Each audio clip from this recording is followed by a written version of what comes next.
What's up, boys and girls? Welcome to another chapter of Culturally Irrelevant, the podcast where we discuss a collection of today's most significant cultural topics. We're going to have a great time. We're going to stay grounded in the biblical worldview.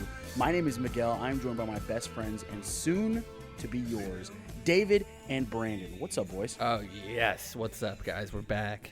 Hey, welcome back, me. Welcome back, you. We are down our main man, Will. Ooh, I just forgot his name, but he forgot my name in like episode 3. So that's revenge. He is on a travel day today, so we are down to 3 again. But we're excited to bring to you all of our wisdom and culturally relevant enlightenment while making you laugh the entire way. But do you think he's watching? Did anybody tell him we were going live right now? He's in the Admirals Club. I was just on the phone with him, and he ain't watching. They don't have Wi-Fi there? Oh, dude. No, everybody knows. The Admirals Club is for the poors. He's watching Bridgerton, obvious. Everyone knows. That's true. It is that time of year, isn't it? First of all, hold on. It's a funny joke. But second of all, we should not poop on Bridgerton because it's actually riveting TV. I wasn't joking.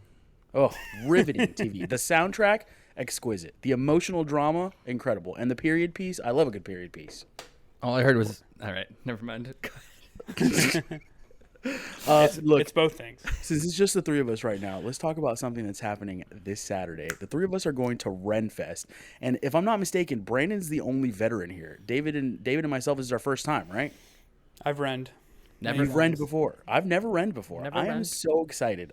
We are dressing up. It is pirate themed. So for all of our fans and sycophants out there, come find us at Renfest. Check in with Culturally Relevant, your favorite podcast. Do not find us. Don't bother me. Leave me alone. No. I get this one time a year. No Oh, one. man. I'm here for the selfies. I'll sign autographs, Not shake trying to do babies, meet all and that greet. stuff. No. Don't find us. If you come up to Miguel, it's going to be a problem. There's going to be a lot of swords in the area. What is it that I can expect at this Renfest? Is it just walk around and have some beers from people with accents? Or, like, is there going to be activities, shows, challenges? Like, what are we going to be diving into on Saturday? Because I think we scheduled ourselves for like 7 hours there. What are we doing for 7 hours? I'm driving separate, by the way, and I have a thing around 3:30. So. Okay, he'll be there for 30 minutes. You better not. There's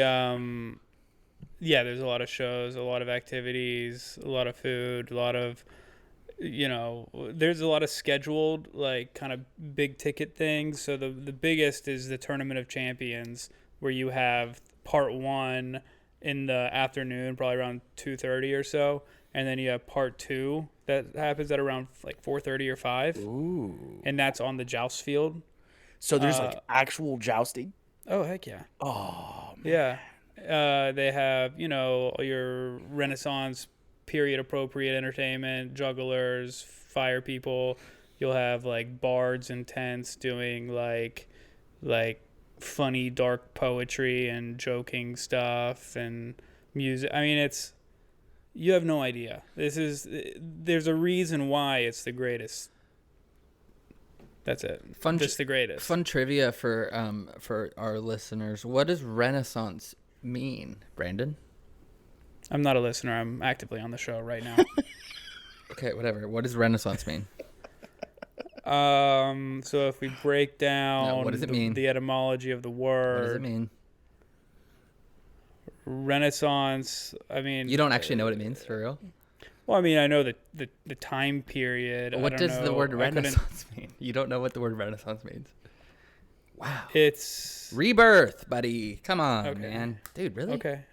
I don't know the definition. There's going to be a rebirth. Latin. There's going to be a rebirth of me as a pirate on Saturday because we got permission from, I won't say who, but somebody very highly connected at Coleridge got us access to some fire costumes and pieces, and there's going to be a renaissance of Miguel from his pirate era. I'm practicing accents. I'm practicing shanties. It's going to be legit. Don't let me forget my guitar. I will not let you forget your guitar because that is everything to my costume. You will not forget it. Yeah, no, it's awesome, and also, sometimes we partake in a sip or two, or 3. That's fine. Yeah, that's fine. And the cool thing is that you get these copper mugs. They're about this big. One time, just as an experiment, I was able to fit 2 like tall cans into it, and there was still room. So that's how much can fit into one of these things. Wow. It's And like you a get value tankard. Yeah, when you get the whole thing filled up from the tap, and they have really good beers on tap there, and it's like $13 or $14 to fill that thing up. For those of you that are watching us on stream, there's quite a few of you, by the way. Thank you for joining.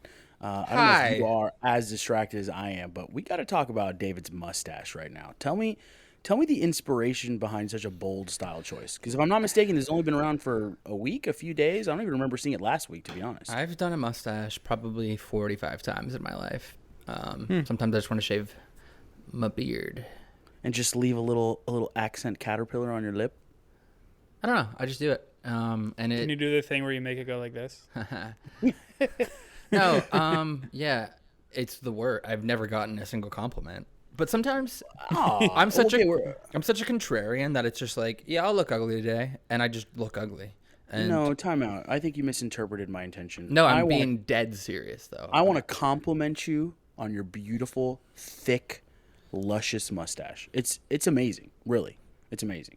Speaking of amazing, you know what else was amazing? Was watching USA beat that Canadian ham. I'm getting for the whiplash Four Nations tournament. Don't say beat that Canadian ham. That's disgusting. This is a Christian podcast. I should have said Canadian bacon. I think that was the punchline I was going for, but I messed it up. I'm sorry. Canadian bacon. All right, from the top, and in 3, 2. You know what else is awesome is watching the U.S. beat that Canadian bacon at this Four Nations tournament. They beat that Canadian poutine. Sorry, I peeked. Poutine. I don't know. I as a very nascent, I'm not sure how to say that word. As a very brand new hockey fan, as a brand new hockey fan, it's kind of crazy to get caught up in this storm of like hockey has just defined our country for like 3 days. And I have a conspiracy. 3 days. You sound like a rookie over here, bro. You don't watch hockey? What are you doing? I'm just saying, it's kind of like I'm at that like FIFA World Cup status. Like, oh, there's a Four Nations tournament. I'm gonna go check it out, and it was incredible. I also have a conspiracy theory about real it, hockey fans. Oh, I want to hear your conspiracy theory about it. Go ahead. What were you gonna say about real hockey fans there, Brandon? I'm just saying, like, nobody's even watching the Four Nations. Everybody's incorrect. Everybody's just bummed out that it takes 4 weeks away from proper hockey in the NHL. No, everyone's watching it, and people have American jerseys. I was at the Panthers practice arena the other day, and we were playing one of the teams, and there was 1 million old people with jerseys on. There's hype, so don't. Well, no, I disagree with both of you. That's for the Olympics. Nobody cares about the Four Nations. It's the Four Nations jerseys, bud. They released jerseys specifically for the Four Nations. This was a question I had because the Four Nations tournament replaced like their All-Star festivities, if I'm not mistaken. Is the Team USA and the Team Canada and Team Finland and Team Sweden, blah, blah, are those the Olympic teams that played, or is this they're just calling themselves Team USA, but it has nothing to do with the Olympic Team USA? No, it's the Olympic. If I'm not mistaken, I think in the last Winter Olympics, a lot of the pros did not play in the Olympics. I think it was kind of like the underling kind of squads that actually show up for that these days. Because I think the Winter Olympics happens during hockey season. Yes. So I guess that affects a lot of the abilities for pros to be on there. Well, I'm excited for the final. It's Thursday. I believe it's USA and Canada again, so it's kind of weird, but okay. I don't like that. I love it. Let's just rub their faces in the dirt. Let's beat that Canadian bacon again. Well, I saw Oh, okay, that's fine. I saw a bunch of people on X be like, we weren't booing America, we were booing your president. I'm like, nah, mate, you're booing America, and that's so like just low class. And like, we get it, you guys live in the forest, which is fine, but like, show some class at a hockey game and don't boo us, maybe. Especially considering like I've never had a bad thing to say about Justin Trudeau. I have. Yeah, just kidding. I said a lot of bad things about Justin Trudeau. Walking it back. But he deserved it. Yeah, more like Justin. More like Justin Trudeau. Ooh, all right, can I share it? Hey, Justin, too slow. more like Justin loser. All right, go ahead. Justin, your country sucks at hockey. Mr. Trudeau, if you're listening to this, please don't take any offense. Stop listening. So here's my conspiracy theory, and I'm going to share. Will's not here. You know, Will's kind of sort of connected with Washington, and I won't talk about it a lot because that's his stuff to talk about. But let's just say he's a guy with some important history. So when he's around, I feel like I got to be more serious. But since he's not here, I'm going to share a wild one. How possible is it that all of this, oh, we're going to take over Canada and make them the 51st state. No, Canada hates us, blah, blah, blah. How much of that was not funded by the NHL just to drum up excitement for this tournament No. that has then blown itself up as USA Nope. beats Canada? No. No. That doesn't make any sense. That's I not feel the like if Will was here, he would support me. No. No. Well, no, it's. Wait, I think you have it backwards. Yeah, but we love you. Yeah, Oh, thank you. I appreciate that. I think it definitely made things more exciting, and I think it made people. But honestly, the Canadians that are actually like on the ice playing hockey, like most of them are, from my understanding, are like cool. Like they're not like the like liberal Canadians. They're like just dudes. And I think that's the best part about hockey. It's like it's still full of just dudes. It's not, there's not this heavy political presence everywhere. There's not, always trying to make a statement in one way or the other. It's not people getting, carted off the field because they twisted their ankle, or people shouting for penalties every time they get brushed up against. It's just dudes who they just want to play and they want to settle it out. Yeah, they're not on the ice. They're not being taken off that ice field. There's they just play until their teeth get knocked out of their head, and then after all 3 periods, shake hands, get off the ice field, right? Guys, that's a rock precisely. solid pitch for the Yeah. NHL right there. That's I amazing. mean, I'm sure you guys and a lot of people that are listening saw that clip of just the guy getting blasted into tomorrow up against Yeah. the board, and it's like that's not uncommon. And the guy He just just pops got right up and back kept up. skating. He just Yeah, gets like, up. No. LeBron James Don't. would his kids The game would wouldn't come be able to to a play stop. basketball ever again. He wouldn't quit until the game of basketball was made illegal. Is how hard he would. Protest that foul. There was a lot of vitriol behind. Is that the right word? I don't know. There's a lot of animosity between the two teams. Matthew and Brady Kachuk were both like, yeah, it bothered me, them booing us. Yeah. And But also, so- how so- cool is it that that's our guy? We love the Kachucks, but you don't see hits like that during regular NHL games. They wanted to kill each other. There was You doing definitely you doing the animosity there. playoffs? I've never seen someone's. Come on, the one we're talking about. Dude. That was insane. Oh, absolutely. That was insane. No, that happens all the time. You got to look up I don't. a compilation of. Oh, thank you. I've never watched hardest hockey hits. Oh, is that No, what I like should a do? compilation of the hits whenever you're Okay. getting people knocked physically through. No, I'll do that right the now. glass. I'll do that right now. Pause. Let me go to Neopets videos and see if I can pull something up.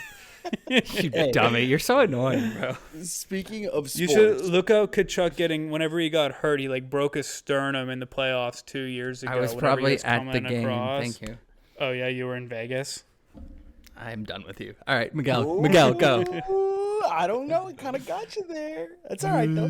Hey, just to stay on sports for another topic. I know Yeah. we talked about that. I know we talked about the halftime show last week or the week before. Ah. But I saw the stat as of February 17th. Kendrick Lamar becomes the first rapper to pop 100 million, or I think it was 117 or something, a month on Spotify. The list is really short. The Weeknd, Ariana Grande, Billie Eilish, Bruno Mars, Lady Gaga, Taylor Swift, Justin Bieber, Mariah Carey. Short list of people that are that massive on Spotify.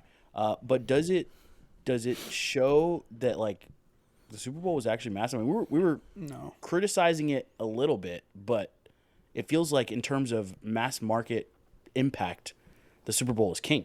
I mean, it took this guy, launched him into the stratosphere, and he was already super famous, but he wasn't peaking 100 million, and now one Super Bowl show, and he's blowing Spotify up. I mean, it's the biggest live event in the world every year. No, so it's definitely wrong. Is that not true? The World Cup. Yeah, the World Cup is What? every 4 years. That Like cheats. combined. I'm Not also for pretty sure. not a single match in the World Cup does not match the viewership for the Super Bowl. The final. Are you kidding me? It doesn't. Look it up. Bro, that's I'm pretty so sure I bad. saw last Live year. fact check. Wow. Live fact check. I saw an article or a graph of the 100 biggest live events of the year, and NFL had 96 or 97 or something like that. So in terms of live appeal, it's definitely king. I would have thought that the Super Bowl was not that. I mean, that the halftime show was not that big of a deal. I don't know. For you to get up there. Hey, more people watched the Eurovision Song Contest, Oh, this is gonna hurt. 162 million than the Super Bowl. Yeah, Yeah, most of those people Bing don't even bong. know. Only had Bing, bing, 133. Wait, but the Eurovision Song Contest is another thing that goes across multiple days. So is that an aggregate total? That is an important number. Be That right is back. important. You guys keep talking. I'm gonna Live fact. That's ChatGPT like a normal person. Yeah. But, are you- but interesting thing that I did learn, because I saw that you added that little statistic about the 100 million to the show sheet. Did you know that he was, although a lot of Spotify listeners, number 3 in global listens for hip hop? wow. Yeah, he was behind Eminem and Drake for Let's the go, most Eminem. sales in the hip hop genre. So, Drake still kind of has his number. And honestly, after I know I wasn't here to like talk about the Super Bowl stuff. No, but give us your piece. Well, and I don't even really want to spend time on it, but I will say, I started to kind of feel a little bit for Drake a little bit. Darn Where it! I was like, this is getting a little. This is. I know we don't have to talk about it, David. No, I was talking about the thing. Chat GPT's broken, I guess, but Yeah, no, it makes sense. It always is. it said Putt Ask National Rock. Putt National Championship #1, 5 billion views. All right, that's Incredible. Moving on. That's how well they do. right, Every sir. time. Talk about misinformation. You were talking about the pedophile that you think got a bad rap. Go ahead. Whoa. I just think, well, no, it's not even that I like feel bad for Drake. I almost feel like with Kendrick Lamar, it's almost getting embarrassing a little bit, to where it's like, we get it, like you proved what you have to prove, but now you're taking like your 4th victory lap, and it's starting to be like your entire identity is now attached to Drake, and Drake is like, it does feel like a little bit of an overinvestment on his part. well, Drake's been smart. He's like kind of like stayed quiet, done his own thing. And Kendrick Lamar, No, now, he hasn't, bro. He played in Australia and he came out with like a sweater with like bullet holes in it. And Yeah, then, but that was hard, And then dude. played to a dead crowd. You're clearly a Drake fan, but like, who cares? Was I'm that not the- actually. Was that I'm the truly clip not. where he was like air guitaring a machine gun or whatever? Yeah, he like changed the lyrics to his songs to like talk about it. It's just like, bro. Dude. I'm just saying at this point, when you can't think about Kendrick Lamar without thinking of not Drake. thinking about Drake. That's true. He's like, kind of that kinda attached sucks. himself. Whenever I think of Kendrick Lamar, I think of Drake wheeling around in a wheelchair during Degrassi. What a great. Speaking of rappers, let's talk about the one rapper that has maybe taken more narrative turns than any character in any story ever conceptualized. KJ52. Katy Perry. Perry. No, let's talk about Kanye West, currently known Ooh. as just Ye. Well, yeah, a guy who come on, started dude, off don't- as a super clean rapper. And when I say clean, like just didn't really have that much debate about him. He was just a great guy. We love his music. Then he takes wore the his pink turn. polo. Yeah, then he takes his turn into a little bit of evil character. Then he takes his turn into Christianity. Then he takes his other turn back into evil character. All the way throughout, there's this through line of: is he crazy? Is he not? Is he done? No. I mean, he got taken off of X, or I think he deleted his X account or whatever. But he unplugs, like after saying the most heinous stuff possible as an obvious stunt. Like, is this it? Is this it for Ye? He's No, gonna of fade course into not. irrelevancy because he tried to be something stupid, or is this just another chapter and there's 20 chapters left to go? Dude, he was already saying this stuff like 2 years ago, and then he released Carnival, and it ended up being like the biggest song of the year. People don't care. People like to virtue signal, and That is true. and they have maybe a little more reason to than normal with some of the stuff that he has been saying. I'll concede, but at the same time, it's like people are going to listen to his music. People are going to buy his clothes. People are going to. I mean, after all that stuff he said, there was a thing that came out the next day to where it's like he grossed like 20 million in sales. I just bought a new shirt. Uh-oh. I'm kidding. Hopefully, no one from Courtridge is hearing this. It was a joke, and no one is. Look, he could sell out an arena tomorrow. Nothing's changed. Nothing. That's the crazy part. If I found out that Kanye was performing in Fort Lauderdale, I would probably try to go. As terrible as that is to say, I would probably try to go. I tried to go once when he did the tour, the Yeezus tour, where he like was suspended. His whole stage was suspended. Oh, yeah, no, that was the yeah. Life of Pablo tour. Oh, it was the Life of Pablo tour. I wanted to go, and I had a ticket for Orlando because it looked fun. Like the mosh pit looked really fun, and I was like, it was like $200. I was like, okay. I was at that one in Miami. Oh, right. So he did it in Miami, and then he was going to come back, but he canceled the Orlando one I was going to go to. But yeah. I have no, guys. We're all adults here. I got to do my taxes tonight, so I'm not. It was I'm one not of the going- best shows I'm not- ever. Yeah, It was the coolest live production I've maybe ever seen. Were you with on the him floor? On the stage? No, I wasn't. I was up, whatever you call not the floor, in the stands. But it was crazy with like the lasers that would like coming through him as he suspended. And I mean, All right. anybody who cares have seen the picture. That sounds like a great concert story. I just want to know how many years do we have to wait before we can tell the real Blink 180 concert story? Because that's the one that the people want. Blink 180. What's that band? The Blink 22.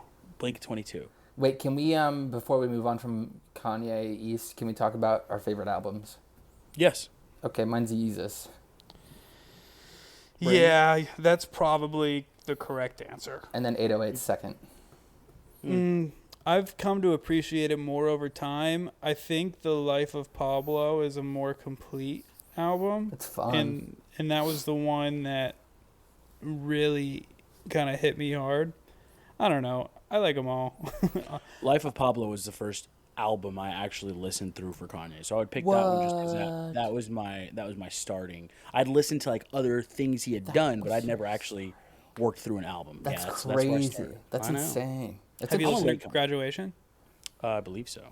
Like I went back and You would listened to know. stuff. That's before Life of Pablo, right? Way before. Yeah, That's I before went- 808. I went back and listened to most of his collection, but I don't remember sitting through any albums except for Life of Pablo and Yeezus.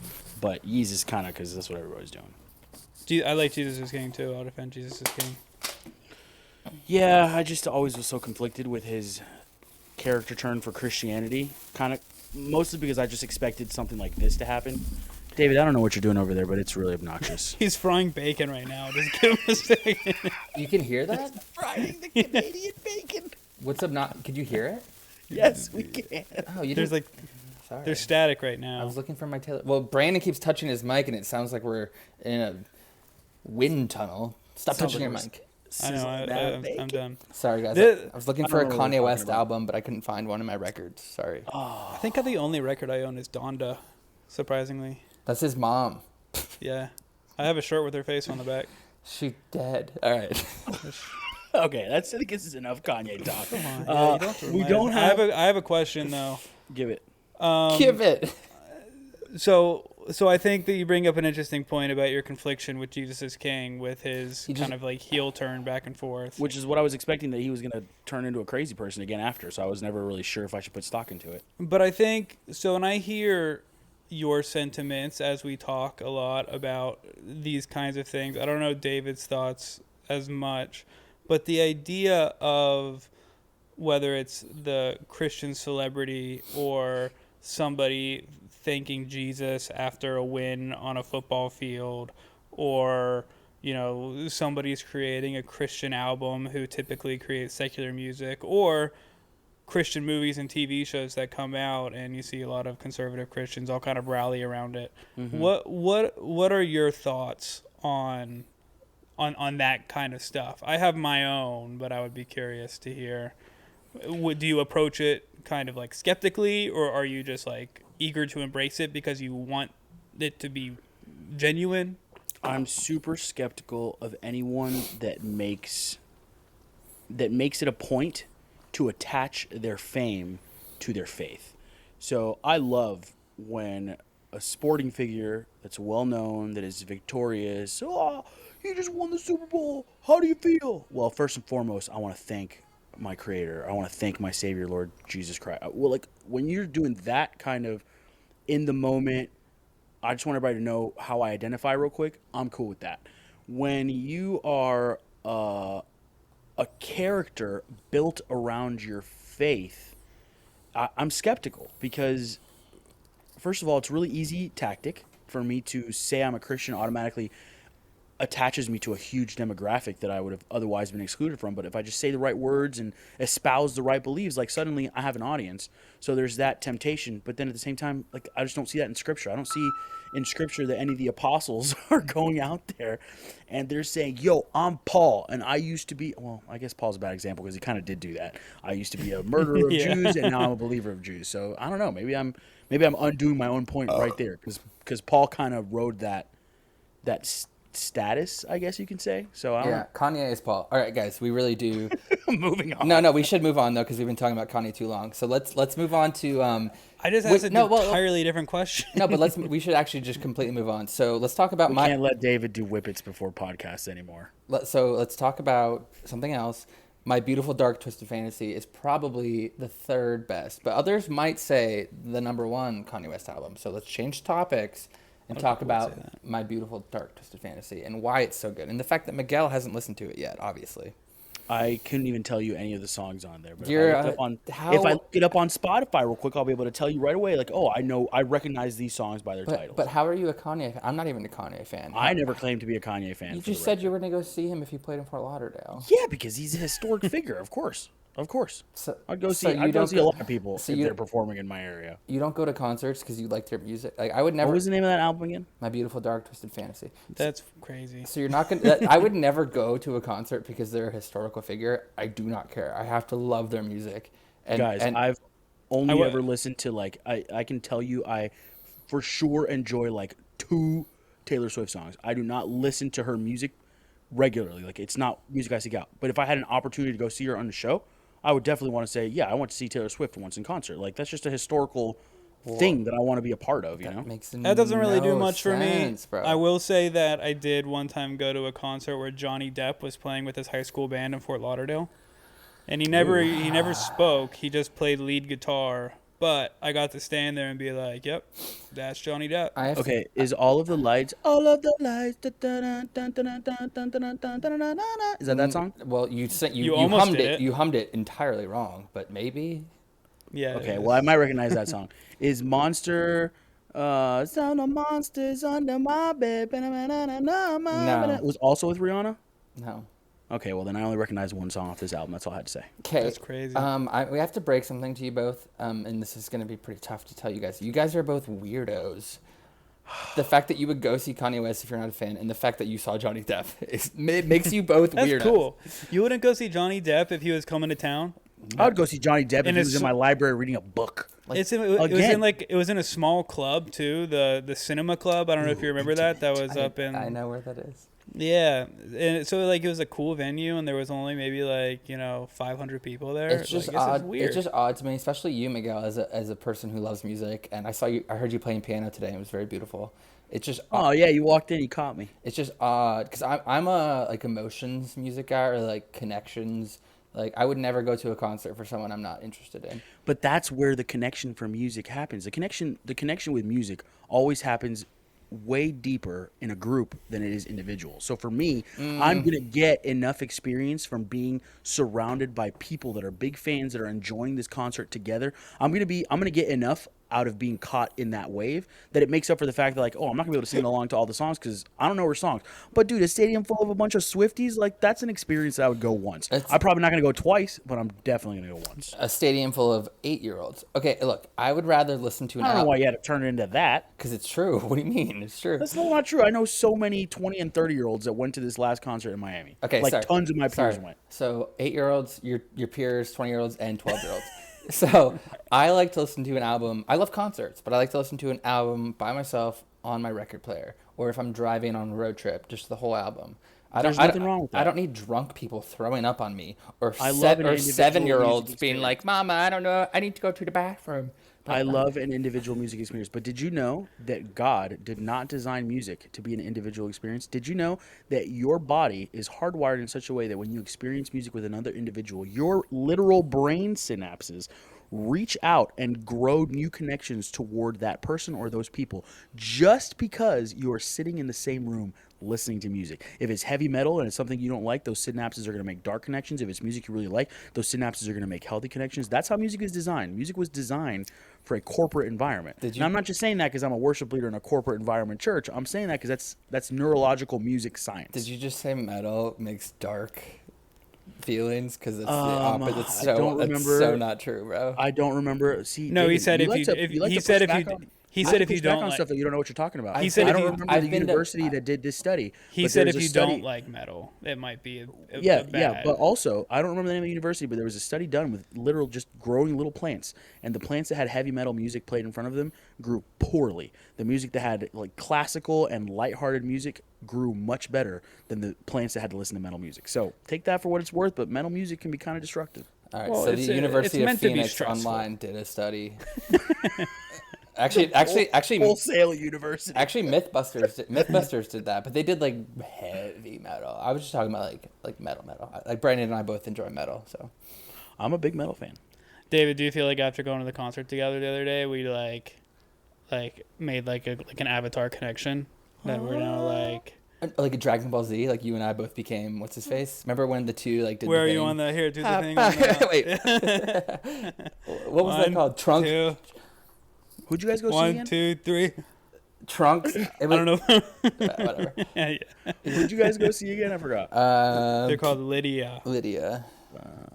Yeah, it's a good show. They're great. Fun stuff. Yeah. All right, so we don't have our resident political expert, but we're still going to try to, dance around some of the more culturally relevant topics we have. We won't get super deep and detailed and get you the backstory from the back rooms, as Will helps us do so well. But there have been some interesting stuff happening over the last weekend.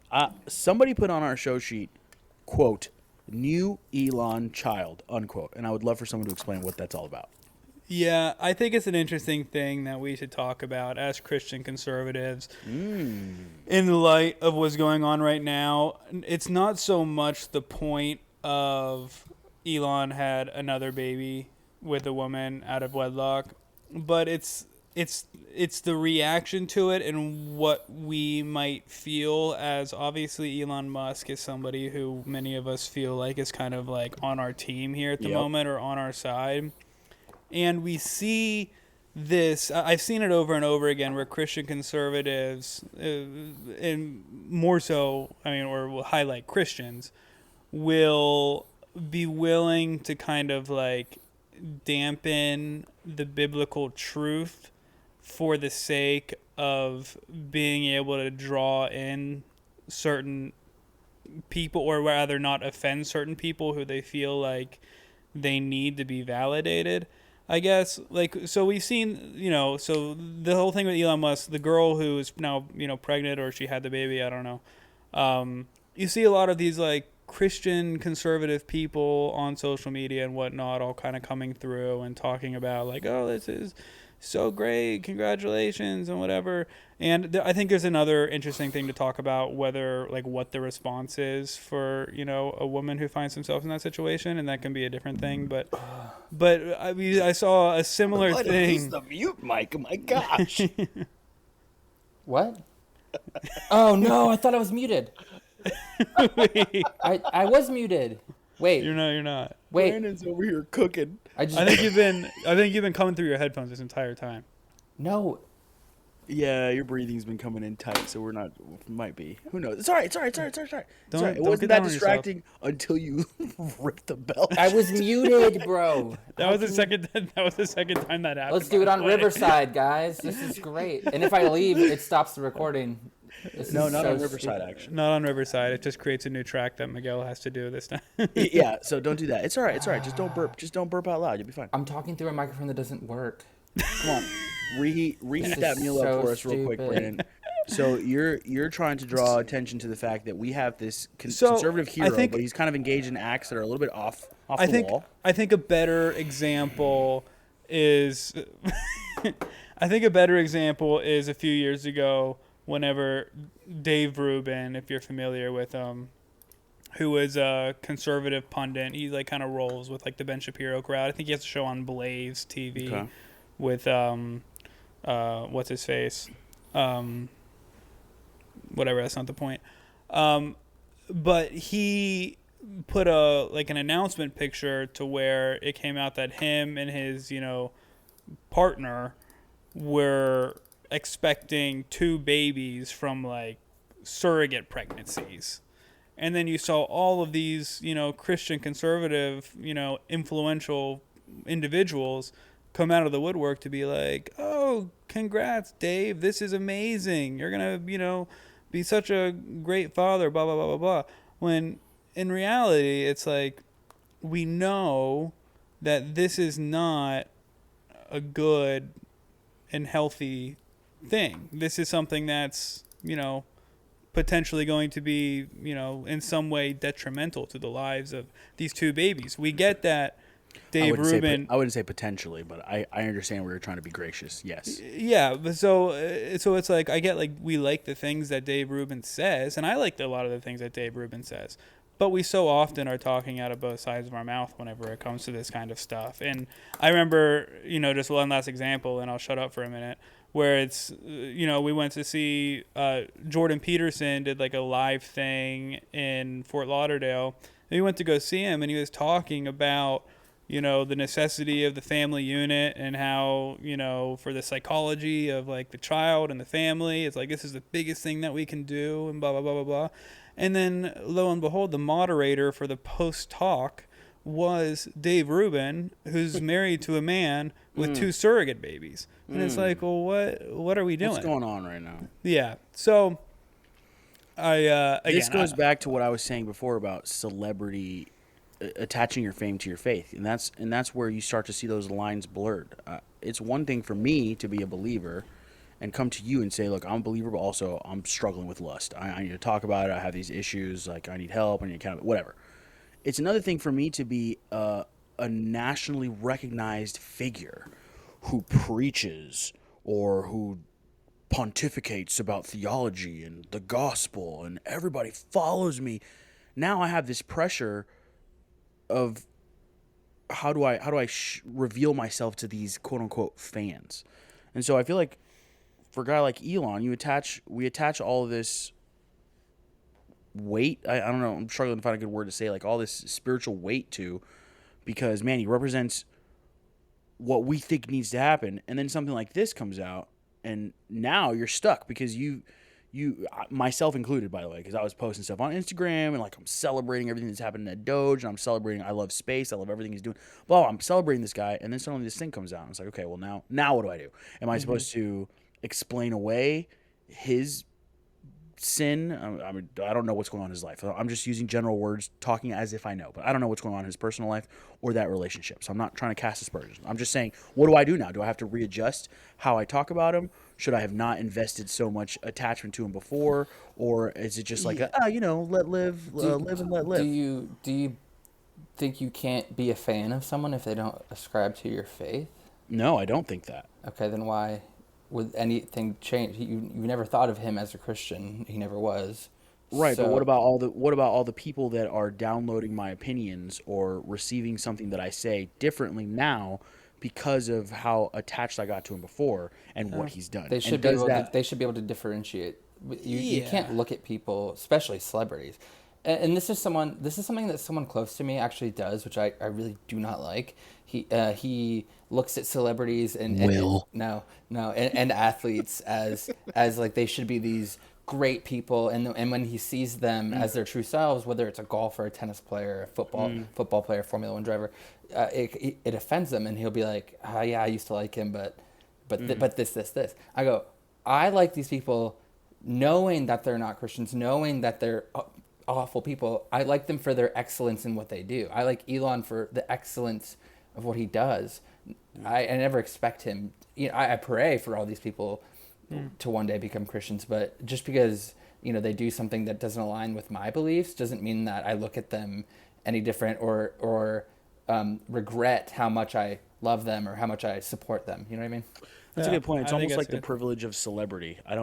He's not going to come to my house and be around my kids, so it doesn't really matter. Like, actually, how he is and as a personal check person. your mail. He's coming over tomorrow morning. Oh snap! Yeah, I love him. I love everything he does. No, yeah, I think you're exactly right with what you're saying, and I think kind of my larger point is, so right now we're in kind of a unique moment to where we have these kind of hero figures who we've kind of been, it's almost sounding like messianic, and I do not intend for it to. But like we have these figures that we've kind of been like waiting for because we've seen cultural shift go so far in this direction, and we're like, when is something gonna give? I mean, Will talked about it the other week with the pendulum, And it's like, Yep. when is this going to break? So now it feels like, shoot, we finally got it. We're here. So we have people like Elon Musk and Donald Trump are coming in and they're righting the ship, and we're so excited. But I think what we can't miss, especially us as the church, is to say, okay, like, the point of them was to open the door, but now we're in a place where we can't let them go on to dictate what the culture is going to look like. Donald Trump does not provide a picture of what biblical worldview spreading through culture ought to look like, and neither does Elon Musk. So we can't let them continue to lead from the front now that we have this opportunity.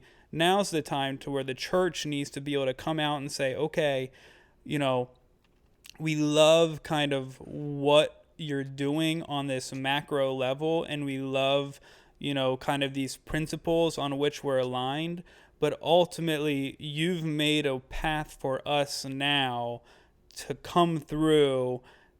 And this is the time where, the church needs to be willing to say, okay, we're going to take it from here, because we know we're the only ones that have the answer to any of this. Donald Trump and Elon Musk, they don't have the answer to the greater, the greater ends to which, what true flourishing looks like. We do. So I think it's so important that in this moment that is very unique, and we praise God for it, that we don't miss it. And I hope we don't.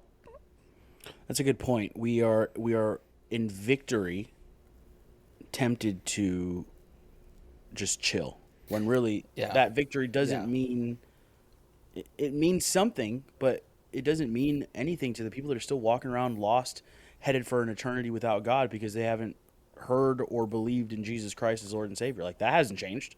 Well, it's And in even fact, just taking up the culture and saying, like, again, like, these aren't cultural leaders. These are leaders who know how to break down the doors of all the corruption and everything that's been going on that has kept the church from being able to, fully, to fully become this, cultural shaker, which, and again, I want to preface it by saying all this is, by the grace of God that we're even in the situation that we are at the moment. Nothing happens absent of, his will. Amen. But so at this point, we can't look at it and sit back and say, like, all right, Donald Trump and Elon Musk are going to continue coming and, kicking butt, and we're going to just let them take the lead, and we'll be back here ready to support them all the way. Because it's like, no, we can't support them all the way, because that's not, like, they don't know where to go now.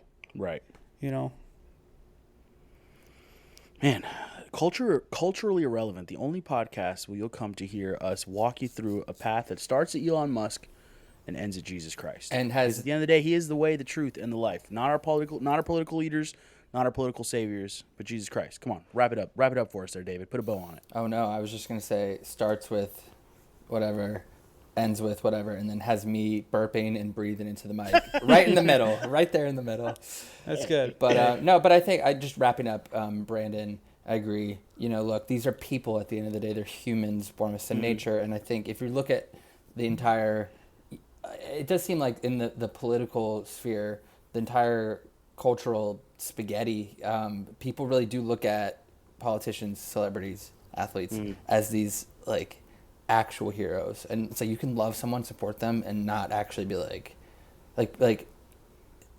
they're just humans at the end of the day. So let them be humans and let them make their mistakes, and hope for some of them to become saved. But that's all. And at the end of the day, it's an easy separation. Like, I want Elon and whoever else is involved to find all the corruption, rip it out, and start over. And if you're a Christian too, great. If not, it doesn't change the fact that I want you to find all that corruption, that I'll continue to pray for you, and that I continue to hope for the best. There's not really too much else to do other than that. Yeah, there's got to be able to, we have to keep telling the truth, and we're blessed to be in a time to where we're able to tell the truth more firmly and more loudly than we have in a very long time. So I just think even if it, goes against where Elon Musk and, Donald Trump are going with the current administration, we still need to be willing. And that's not to say that I've seen, things that, we need to call this particular thing out, because, I think, things by and large have been pretty good. I mean, I think today was maybe like the first time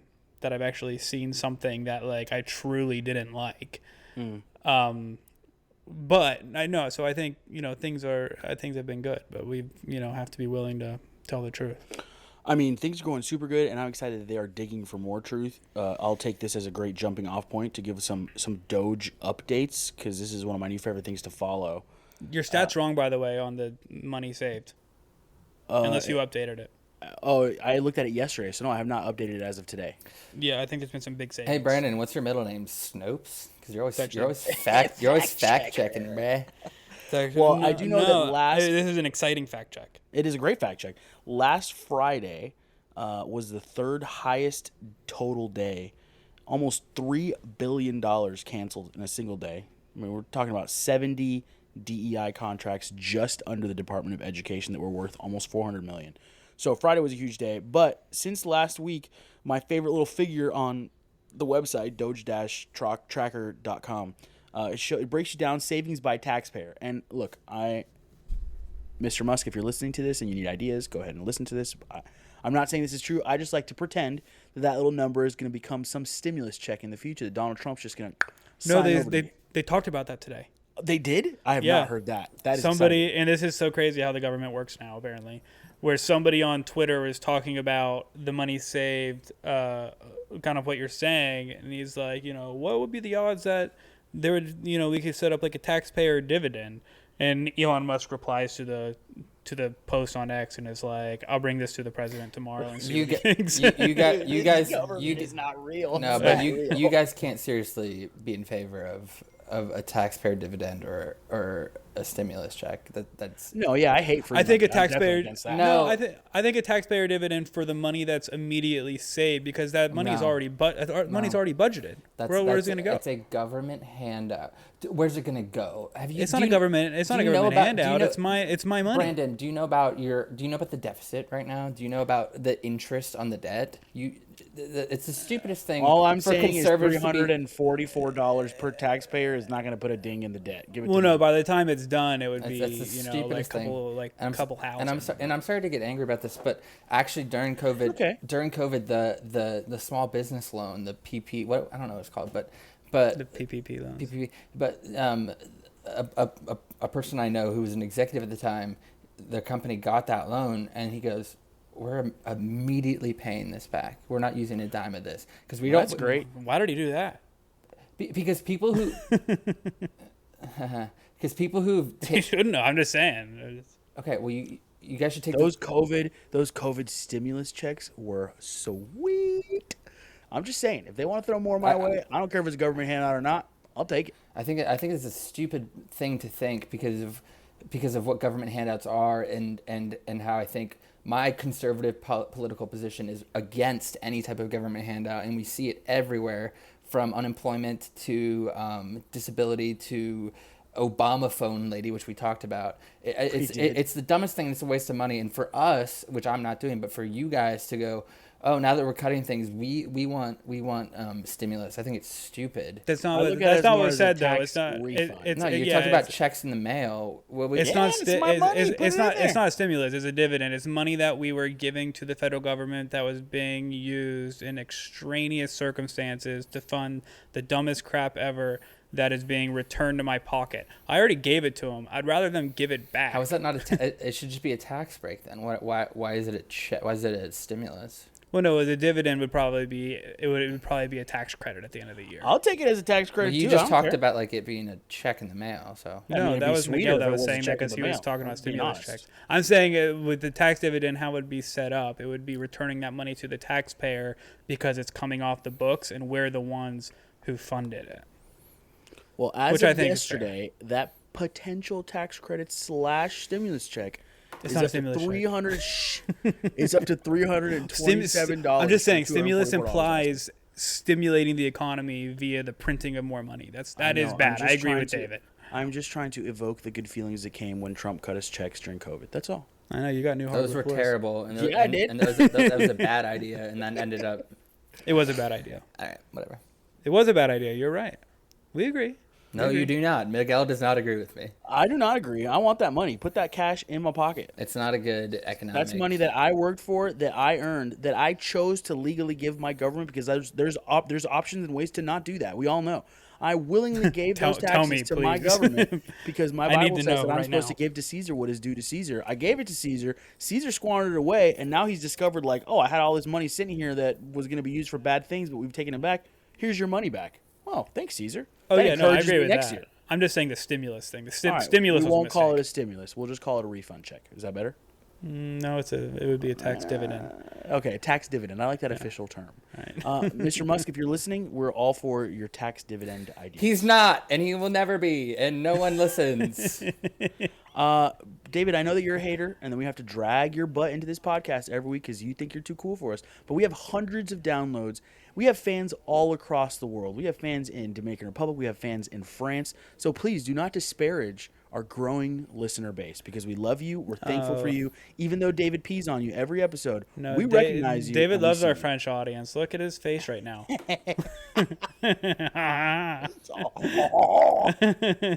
Yeah, there you go. He's just embracing it. That might be my favorite moment from tonight, is getting to debut my French laugh. How you guys feeling? You want to dive into any more political stuff, or you want to wrap this baby up?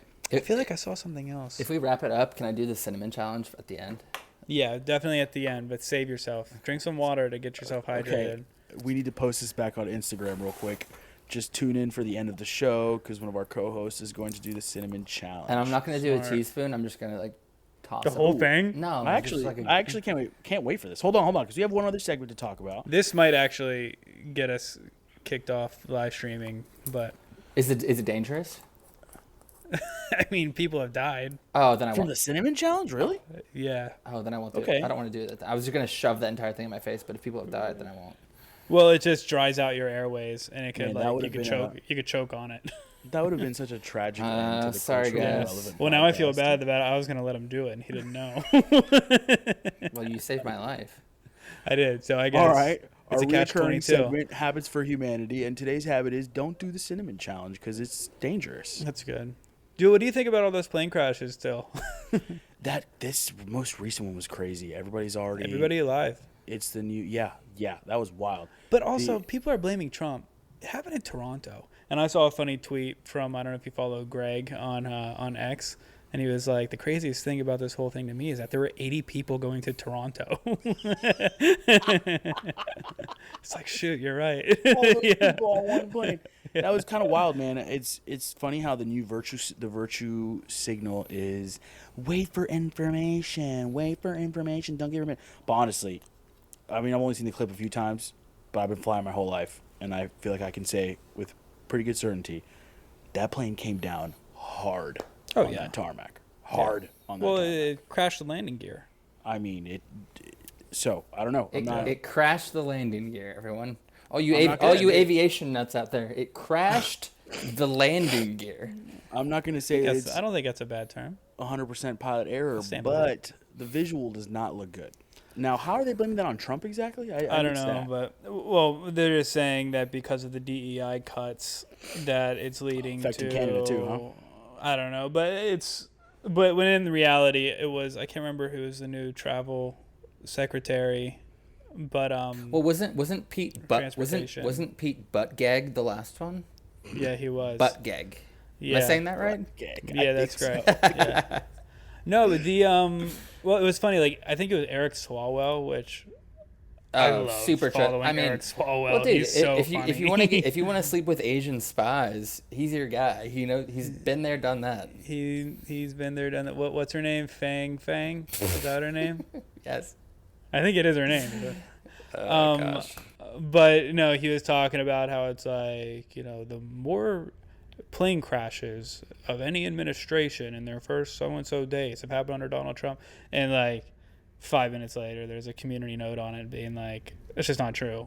More happened under Joe Biden in his first, like this just happened like not long ago where we were seeing planes. But of course, it's going to be very highly. I will say, though, publicized.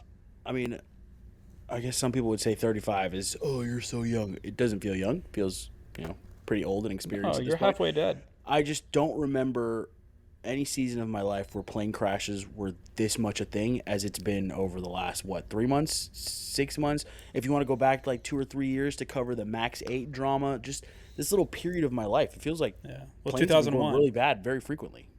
2001 was a turning point. Bad year for planes. Bad. Wow.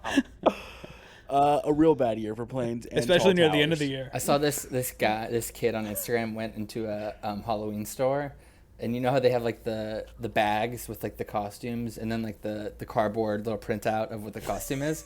He replaced one, and then he put a picture of Osama bin Laden, and then he wrote airline pilot, Oh my gosh. and he was trying to buy it. Dude. Yeah. Guys, if I'm not mistaken, we're pushing about an hour right now. Let's start wrapping this bad boy up before we get to David's cinnamon challenge. I'm not doing that. Too late. You already promised. Is there a the different audience. challenge you can do? You said I would die. Well, look it up. If you do it wrong, just do the tablespoon, and then you won't die. Okay, I'll do a tablespoon, and I'll get water. All right, you guys do your thing, and I'll get ready. It's just habits for humanity this week, and I got one habit that I'm really convinced of that I feel like everybody needs to follow. Exercise. That, but also, if you're not reverse parking, you are A, lazy, B, you're risking other people's lives for no reason, and What? C, you're a bad driver. And all of those three things apply at the same time. If you don't back in park, all three of those things that I can't remember what they were right now, all apply. I don't agree. What single benefit? I'm coming out staunchly against What habits of single humanity. benefit or advantage exists to forward parking compared to back in parking? Give me one. You go like this. It's actually incredibly more difficult to park forward in than back in. That's not That's true. scientific, buddy. The turning wheels. Miguel, how many times can I disagree with you in one night? Tell How that many to all the times do you people. guys have to reveal how dumb you are? It's amazing to me. It's It's amazing not the opinions you take how- that you actually don't know what you're talking what- about. in what it's world is- geometry. it's if faster. the turning wheels are in the front, you're pulling the vehicle in and taking an angle Yeah. the entire way in. If the turning wheels are in the back, you're pushing the Geometry. vehicle in and straight lining it into your spot. The geometry famously tells us it's easier to see what's behind us and what's in front of us. I mean, in It 2025, takes it longer. is, yeah. It takes longer. It does take If you're bad at it, it takes a long time. Yeah, if you don't know how to line your car up with your side view that mirrors, was not yes. No, that it was take- not his claim. Address his claim. It's It stupid. takes longer. True or false? It takes longer if you're a bad driver. No. I do not take longer You have to to back in. you have than I to do you have to forward. pass the spot in order to back in. Correct? You have to take an out This is route to get unbelievable. in, so you have enough of a turning angle to get into one shot. You With have to reverse you have to parking, I literally just have to pass the thing on the same line I'm at, hard 90, boop, and I'm in. Yeah. Or you could just do. I bet Miguel, Yes. and I love you, but I bet when you're driving in the rain, you put your hazards on, even though I do not. even though I- hazards mean car stopped and it's illegal in Florida. I'm gonna say this, even though I'm a worship leader for a big church, and I don't know if I should, but I'm not a peaceful driver. And one of my most annoying rage driving habits. that You my back wife- into parking spots. Of course, you're not a good driver. Are you kidding me? No, I'm actually an excellent driver. But one of my worst rage habits is whenever we're in the rain and somebody has their hazards on, I will get right up behind them and I will start flashing my high beams in sequence with their hazard lights until they turn their hazard lights off. It almost works Does it every work? time. Almost every time it works. I don't know that we can be friends. That's Just saying. insane. I know it is. I can't stand hazard lights in the rain. So I'm just Okay. out there enforcing the rules of the road. Yeah. I just don't think backing in. I never told. It's faster to get out. Oh my gosh. I'll give you that. It's safer to get out. Maybe marginally. Wait, but you just said that reversing is easier geometrically. So how is it safe? Yeah, how is wait it a safer to second. get out when you're not reversing out? You're pulling out forwards. How is it safer to get out? Boom! Launches. Cinnamon challenge. Let's go. Every time Miguel's pulling out, he's so bummed he can't be reversing. Are you ready? Are you ready to get schooled? Are you ready to get schooled? Sure. When you're parking into a space, there's two boundary lines. When you're pulling out of a space, there are no boundary lines, or if the car's the boundary lines, it's way wider. Way easier to pull forward when you're going from small to big than it is to pull in when you're going from big to small. What do you mean? See, what do you mean boundary lines? You keep talking about how hard it is to pull a car in, and now I am starting to question. You if might maybe be you an just have a awful hard driver. time. You just might be the world's worst driver ever. You just keep going on and on about how difficult it is to pull a car into a parking spot. Dude, it's one of the hardest things ever. I'd rather reverse it. Have you ever tried to? Forward is impossible. It's so dangerous. segment's backfired on me It's so dangerous. All I do is drive in reverse. It's way safer. Just cut to Miguel on 95, ripping 90 miles. Just like, I'm not going straight, boys. He's waving out the window. No, you don't understand. It's safer. It's safer. If you look at it geometrically, the lines. Wow. This right. this backfired so hard on me. All right. Yeah, David, don't are say- you really going to do this? Are you really going to do the cinnamon challenge right now? Yeah. ChatGPT did say it was dangerous, but maybe that makes it more exciting. All right. Well, Did it really? if you're just listening to us on audio, Yes. make sure you go find this podcast on YouTube because you're about to watch David Wright maybe cheat. Wait, let me text my address. Let me text my address to the group chat in case I die, and then you Yeah. guys have to call because I'm on. We're not going to do anything about it. You might have to Well, watch I'm this not gonna- clip on Live Leak. Yeah, I'm not gonna have Miguel come get me because it'll take 5 hours for him to drive 12 miles. He's even trying to pack in all the spaces. he's gonna run up the stairs backwards. Wait, are you doing the cinnamon challenge or am I doing the cinnamon challenge? He's gonna be like knocking on the door behind him. Geometrically, it's better. You guys suck. I'm never doing a podcast with you ever again. This is safer. It's so much easier. All right. David's my going to put this spoon of cinnamon in his. I'm getting in close. I want to see this happen. Ladies and gentlemen, if you're listening to us on audio only, make sure you find our podcast on YouTube. Our viewers Fast have forward. gone down. Should I mute myself because I'm about to be like wheezing? No, we want to hear those sounds. Yeah, here we go. 3.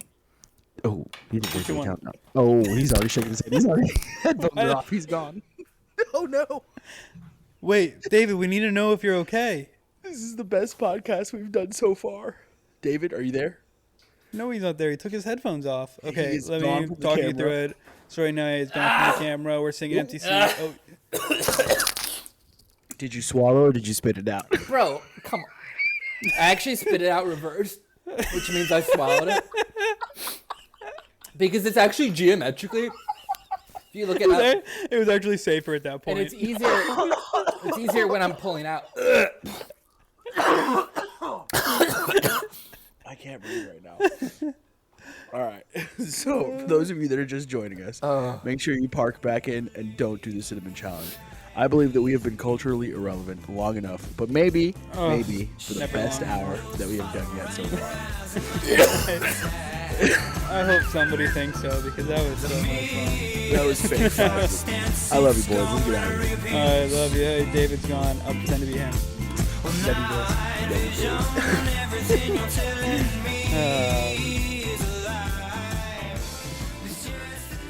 This has been an episode of Culturally Irrelevant, a production by us. Check it out on X, Facebook, TikTok, Instagram, or any other major podcast platform by searching for the Culturally Irrelevant Podcast. Thanks for listening, and we'll see you back with the boys next week. Like a trace of